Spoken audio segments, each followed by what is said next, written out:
Well, welcome to our very first shot at recording this very first episode of the very first part of this series. Yeah, maybe we can shorten that gap a little bit, but we'll Very first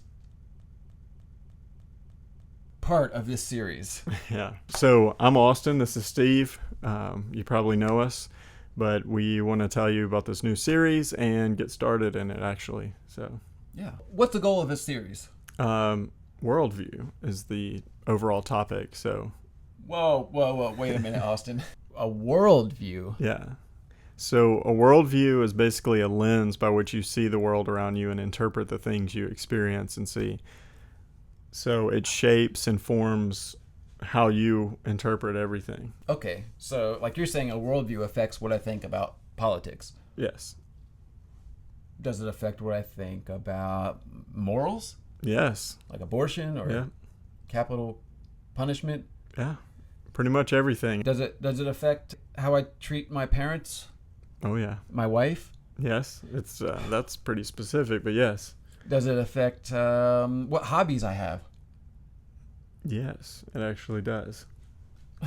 Okay. So you're trying to say is that it affects everything. Right. Okay. So the goal of this series is to teach the resolved parents and students and whoever else wants to come about a worldview. Right. Does everybody have a worldview? Everybody has a worldview. They already have one. Theirs is growing and changing all the time for the most part, but everybody has a worldview. Okay. Yeah.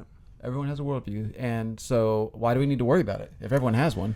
Well, because some are superior to others. So everybody has a worldview, and the problem is probably most people don't think about their worldview, or they don't consciously try to develop a worldview. They just live life and kind of, a lot of people just live life and go by what they feel, but they're still living by a worldview. It's just, it's just a bad one. Yeah. Okay. Good. Yeah. So, are we just going to wing it, or are we going to... No. I am not a good winger. All right. You don't ever want to see me wing. Okay. We are going to be loosely following the structure of this book. This is the only copy of this book that's out there, the only edition. And so it needs to look exactly like this. Unless you find this edition. They're both the same book. One of them is a little bit older, and you probably can only find it used. It has nice highlighted parts in it already from somebody else.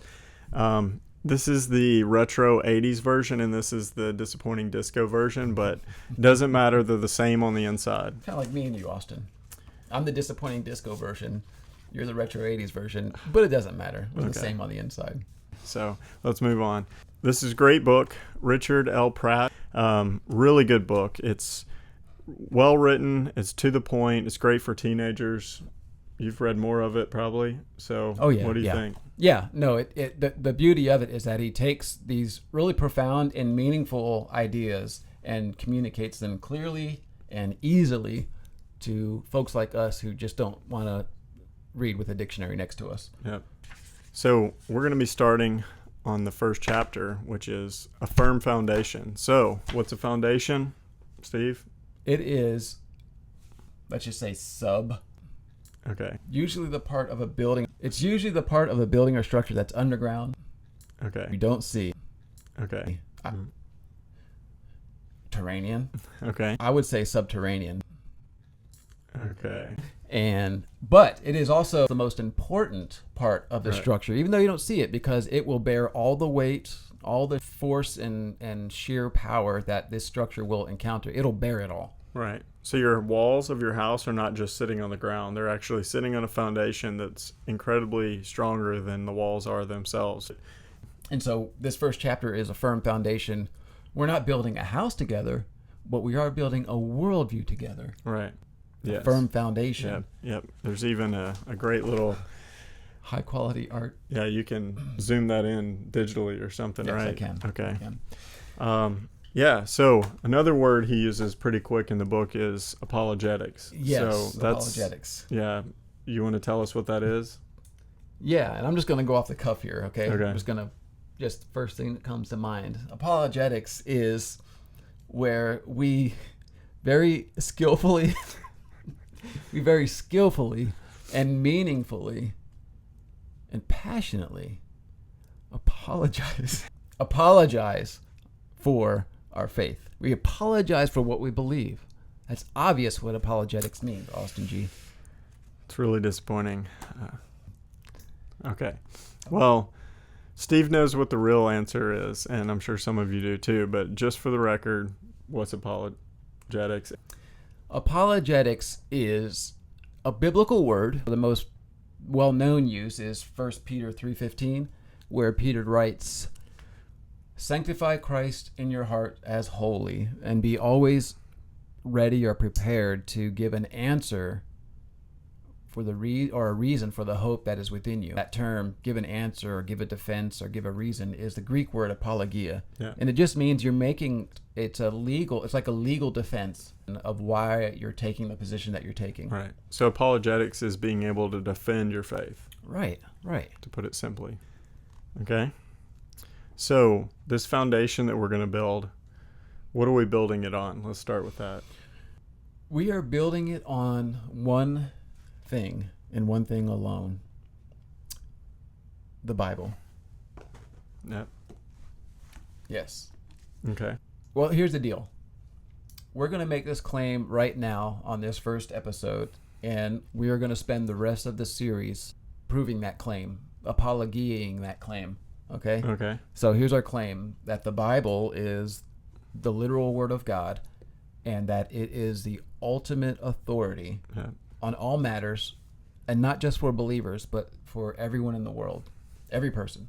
That is a pretty bold place to start, but like we said, we're going to build this out further. We don't want to build some, quick case or throw some verses or statistics or something out there really quick just to get you to believe that. We want to build on it so it is a really solid foundation.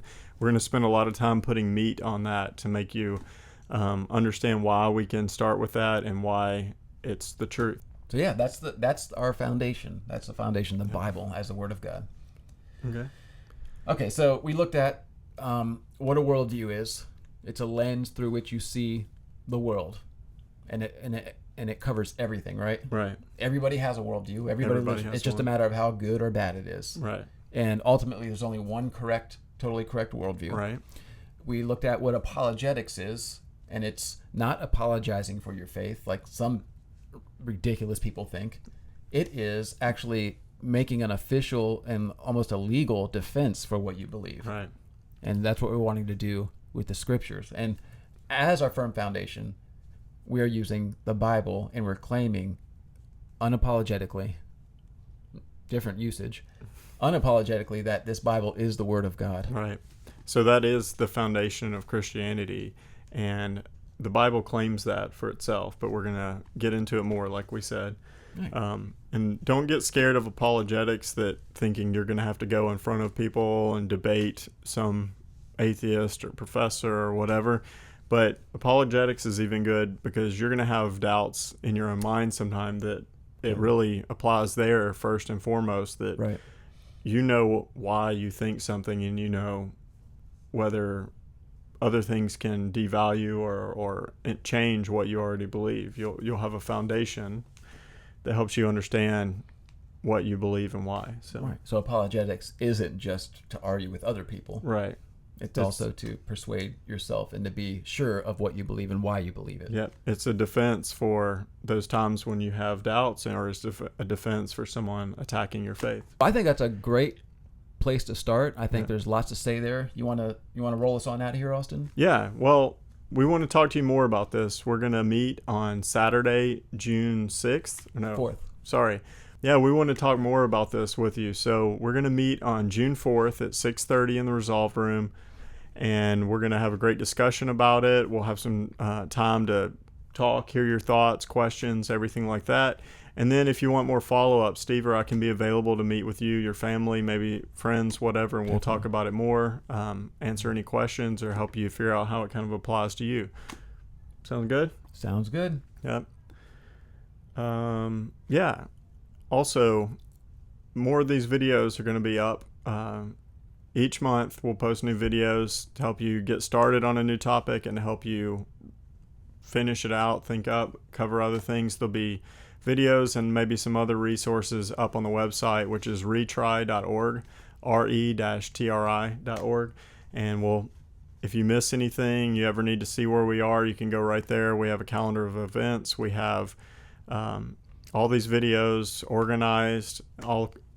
Everything that's relevant to Resolve can be there. Yep. Excellent. All right. So thanks. I'm Austin. This is Steve again. Thanks for watching our first video. We hope it comes out as well as we imagined. Goodbye. Yep. I hope you can do some great editing. So.